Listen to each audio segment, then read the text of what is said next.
Perkenalkan, kami dari kelompok 1 akan mempresentasikan masuknya Islam ke Nusantara. Pertama-tama perkenalkan, nama saya Putri Nur Latifah sebagai moderator. Saya Kansa Alina Meka sebagai penyaji. Saya Bayi Ajeng Sintia Julianingsih sebagai penyaji. Saya Maudi Aulia Rahmadani sebagai penyaji. Saya Varian Selis Garbi sebagai penyaji. Saya Muhammad Ridhaillah Mardika sebagai penyaji. Saya Pandu Arya Winata sebagai penyaji. Saya Muhammad Rafi Saputra sebagai penyaji. Keberadaan para pemeluk ajaran Islam ditandai dengan berdirinya Kerajaan Samudra Pasai di Aceh sebagai kerajaan Islam pertama. Berikut adalah teori-teori masuknya Islam ke Nusantara. Yang pertama, teori Mekah. Menurut teori Mekah, proses masuknya Islam ke Indonesia adalah langsung dari Arab yang datang kebanyakan dari keturunan Nabi Muhammad SAW yang menggunakan gelar Sayyid atau Syarif di depan nama. Yang kedua, teori Gujarat. Gujarat mengatakan bahwa proses kedatangan Islam ke Indonesia berasal dari Gujarat pada abad ke-7H atau abad ke-13 Masehi dan yang menyebarkan agama Islam bukan dari Arab langsung. Teori ketiga, teori Persia. Teori Persia mengatakan bahwa proses kedatangan Islam ke Indonesia berasal dari daerah Persia atau Parsi. Kini disebut dengan Iran karena adanya kesamaan budaya dan tradisi yang berkembang. Yang terakhir adalah teori Cina. Menurut teori Cina, proses kedatangan Islam ke Indonesia khususnya di tanah Jawa berasal dari pedagang Cina pada abad ke-7, yakni sejak masa Hindu-Buddha. Berikut adalah Wali Songo. Agama Islam di Indonesia disebarkan oleh berbagai golongan, diantaranya para wali yang terkenal yaitu Wali Songo atau Wali 9. Yang pertama adalah Sunan Gresik atau Maulana Malik Ibrahim atau biasa disebut dengan Syekh Maulana Maghribi.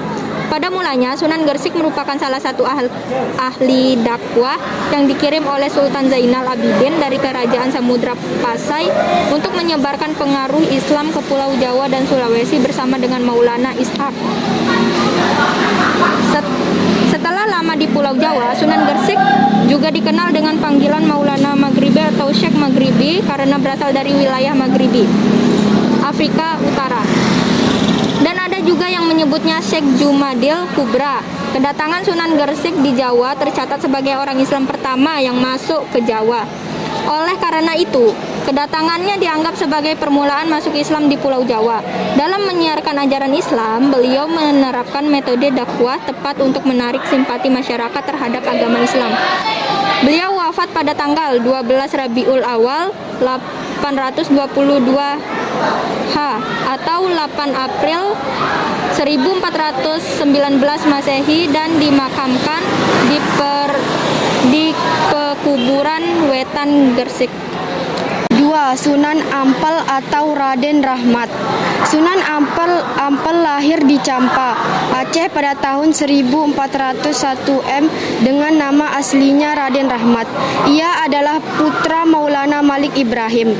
Sunan Ampel memulai aktivitasnya dengan mendirikan pesantren Ampel Denta sehingga ia juga dikenal sebagai pembina pondok di Jawa Timur. Di pesantren tersebut, ia mendidik dan membimbing para pemuda Islam untuk menjadi dai. Di antaranya ada Raden Paku, Raden Patah, Raden Mahdum Ibrahim, Maulana Isya dan Syarifuddin.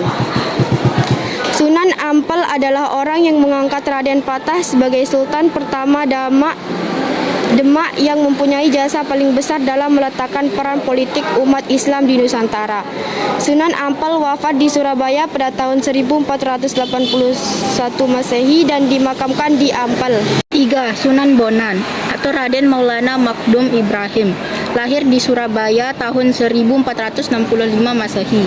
Ia adalah putranya Raden Rahmat, cucunya Sunan Gresik, dan saudara sepupu Sunan Kalijaga. Sunan Bonan dianggap sebagai pencipta gending pertama. Dalam menyebarkan Islam, ia selalu menyesuaikan diri dengan kebudayaan masyarakat Jawa yang sangat menggemari wayang dan musik gamelan. Beliau memusatkan dakwahnya di Tuban. Dalam aktivitas dakwahnya, ia mengganti nama-nama dewa dengan nama-nama malaikat. Sunan Bonang memberikan pendidikan Islam secara mendalam kepada Raden Patah, putra Raja Majapahit Prabu Briwijaya V, yang kemudian menjadi Sultan Demak pertama. Sunan Bonang wafat di Tuban tahun 1525 Masehi. Raden Paku atau Prabu Satmata atau Sultan Abdul Fakih. Lahir pada pertengahan abad ke-15 dengan nama asli Raden Paku. Ia adalah putra Maulana Ishak dan dikenal dengan panggilan Raden Ainul Yakin. Sunan Giri memulai aktivitas dakwahnya di daerah Giri dan sekitarnya dengan mendirikan sebuah pesantren dengan nama Pesantren Sunan Giri. Ia mengirim dai terdidik ke berbagai daerah di luar Pulau Jawa, seperti di Madura, Ternate, Tidore, dan Kangean. Ia terkenal sebagai pendidik yang berjiwa demokratis. Ia mendidik anak-anak dengan berbagai permainan yang berjiwa agama seperti jelungan, jorgula, cublak-cublak, suang, hiler-hiler yang masih dikenang hingga saat ini. Sunan Giri wafat dan dimakamkan di Giri, Gresik pada tahun 1506 sebelum Masehi. Sunan Derajat Raden Kosim atau Syarifuddin Masih Munat atau Sunan Sedayu. Lahir di Ampel, Surabaya pada tahun 1407 dengan nama asli Raden Kosim atau Syarifuddin. Ia merupakan putra Sunan Ampel. Pada waktu para wali memutuskan untuk mengadakan pendekatan kultural pada masyarakat Jawa dalam menyiarkan Islam, Sunan Derajat juga tidak ketinggalan untuk menciptakan tembang Jawa yang sampai saat ini masih digemari masyarakat, yaitu tembang Pangkur. Hal yang paling menonjol dalam dakwahnya Sunan Derajat ialah perhatiannya yang serius pada masalah-masalah sosial. Dakwahnya yang selalu berorientasi pada kegotong royongan. Sunan Derajat wafat di Sedayu, Gresik pada pertengahan abad ke-16 Masehi. Sunan Kalijaga, Raden Mas Syahid atau Syekh Malaya. Dilahirkan pada akhir abad ke-14 Masehi dengan nama Raden Mas Syahid. Ayahnya bernama Raden Sahur Tumenggung Wilwatikta yang menjadi Bupati Tuban, dan ibunya bernama Nawangrum. Karena sistem dakwahnya yang akurat dan intelek, para bangsawan dan cendekiawan banyak yang bersimpati kepadanya. Sunan Kalijaga yang sangat berjasa dalam perkembangan wayang purwa atau wayang kulit yang bercorak Islam seperti saat ini. Sunan Kalijaga mengarang aneka cerita wayang bernapaskan Islam, terutama mengenai etika. Beliau juga berjasa dalam pengembangan seni suara, seni ukir, seni pah, dan kesutraan.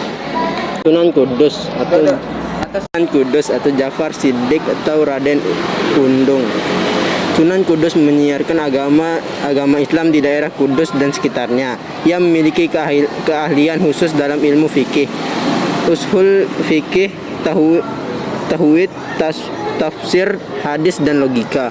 Oleh karenanya di antara wali songo yang lain, ia mendapat julukan waliul ilmi atau orang yang kuat ilmunya. Beliau juga melaksanakan dakwah dengan pendekatan kultural. 8. Sunan Muria atau Raden Umar Said. Beliau adalah putra Sunan Kalijaga. Sunan Muria memutuskan aktivitas dakwahnya di Gunung Muria yang terletak 18 km sebelah utara kota Kudus. Ia menjadikan tempat-tempat terpencil sebagai pusat dakwahnya. Ia lebih suka menyendiri dan tinggal di desa serta bergaul dengan rakyat biasa. Beliau mengadakan kursus-kursus untuk kaum nelayan, pedagang, dan rakyat biasa untuk mendalami ilmu agama Islam. Yang ke-9 atau yang terakhir, Sunan Gunung Jati atau biasa disebut Syarif Hidayatullah. Lahir di Mekah tahun 1448 Masehi. Ia adalah cucu Raja Pajajaran, Prabu Siliwangi. Ia mengembangkan ajaran Islam di Cirebon, Majalengka, Kawali, Kuningan, Sunda Kelapa, dan Banten. Sunan Gunung Jati sangat berjasa dalam memajukan kerajaan Demak, khususnya dalam pelantikan Sultan Trigono sebagai Raja Demak ketiga hingga kerajaan Demak mencapai puncak kejayaan sebagai kerajaan Islam di Pulau Jawa. Berikut adalah cara-cara dakwah di Nusantara. Yang pertama, perdagangan. Para penyebar Islam di Nusantara berdakwah dengan penuh semangat dan keikhlasan. Samudra yang luas bukan penghalang untuk berdakwah melalui perdagangan. Yang kedua, adalah pendidikan, seperti hubungan sosial. Yang ketiga adalah kesenian seperti wayang dan lain-lainnya. Berikut adalah kerajaan-kerajaan Islam di Nusantara. Yang pertama, Kerajaan Samudra Pasai. Samudra Darussalam atau Samudra Pasai adalah kerajaan Islam yang terletak di pesisir pantai utara Sumatera. Kurang lebih di sekitar kota Locosmawe dan Aceh Utara, Provinsi Aceh, Indonesia. 2. Kerajaan Aceh. Kesultanan Aceh Darussalam merupakan sebuah kerajaan Islam yang pernah berdiri di Provinsi Aceh. Indonesia terletak di utara Pulau Sumatera dengan ibu kota Bandar Aceh Darussalam dengan sultan pertamanya adalah Sultan Ali Mukhayat Shah.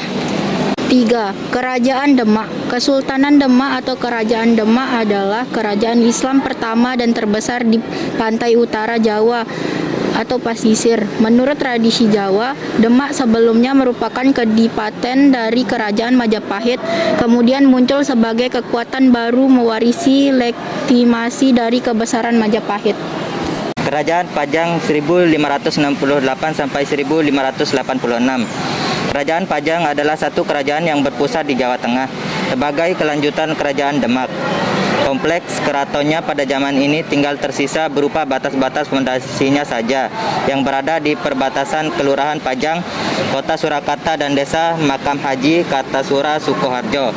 Kerajaan Mataram Islam abad 17 sampai 19.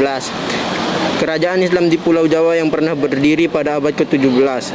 Kerajaan ini dipimpin suatu dinasti keturunan Ki Ageng Sela dan Ki Ageng Pemanahan yang mengklaim sebagai suatu cabang ningrat keturunan penguasa Majapahit. Asal-usulnya adalah suatu kadipaten di bawah Kesultanan Pajang, berpusat di bumi Mentau yang diberikan kepada Ki Ageng Pemanahan sebagai hadiah atas jasanya. Raja berdaulat pertama adalah Sutawijaya, Penembahan Senapati, putra dari Ki Ageng Pemanahan. Kerajaan Banjar. Kesultanan Banjar atau Kesultanan Banjarmasin berdiri pada tahun 1520. Dihapuskan sepihak oleh Belanda pada 11 Juni 1860. Namun rakyat Banjar tetap mengakui ada pemerintahan darurat atau pelarian yang baru berakhir pada 24 Januari 1905. Namun sejak 24 Juli 2010, Kesultanan Banjar hidup kembali dengan dilantiknya Sultan Hairul Saleh. Kerajaan Goa Talo. Kesultanan Goa atau kadang ditulis Goa adalah salah satu kerajaan besar dan paling sukses yang terdapat di daerah Sulawesi Selatan. Rakyat dari kerajaan ini berasal dari suku Makassar yang berdiam di ujung selatan dan pesisir barat Sulawesi. Wilayah kerajaan ini sekarang berada di bawah Kabupaten Goa dan daerah sekitarnya yang dalam bingkai Negara Kesatuan RI. Dimekarkan menjadi Kota Madya Makassar dan kabupaten lainnya. Kerajaan ini memiliki raja yang paling terkenal bergelar Sultan Hasanuddin yang sangat itu melakukan pemerangan yang dikenal dengan Perang Makassar 1666 sampai 1669 terhadap Belanda yang dibantu oleh Kerajaan Bone yang berasal dari suku Bugis dan dengan rajanya Arung Palaka. Tapi perang ini bukan berarti perang antar suku Makassar antar suku Bugis.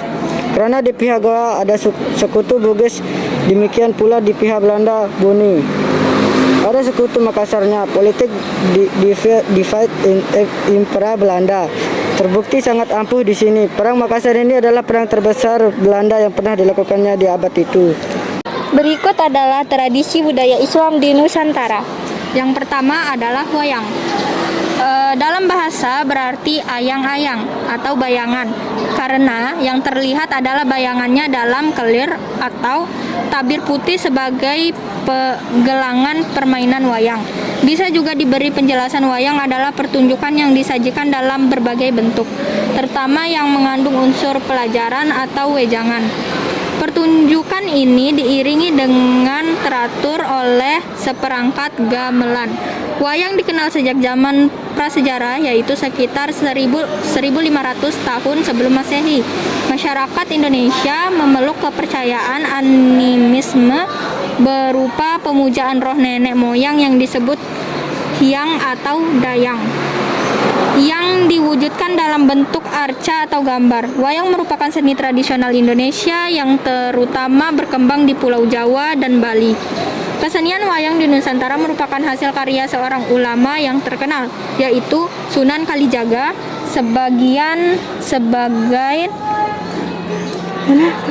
sebagai sarana dakwah menyebarkan agama Islam di Nusantara. Yang kedua adalah hadrah dan sholawat kepada Nabi Muhammad. Yang ketiga adalah qosidah, yang keempat tari zapin.